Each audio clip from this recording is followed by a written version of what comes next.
Hello, in front of me I've got 8BitDo Ultimate 2C wireless controller. In this video I'll show you how to activate turbo mode.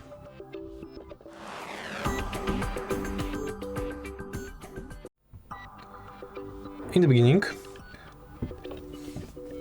select the button you would like to activate turbo mode to. Press and hold the button, and next press star button. Turbo mode is activated.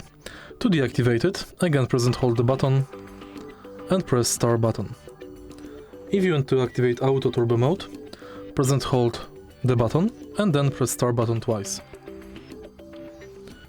If you find this video helpful, please leave like, comment and subscribe.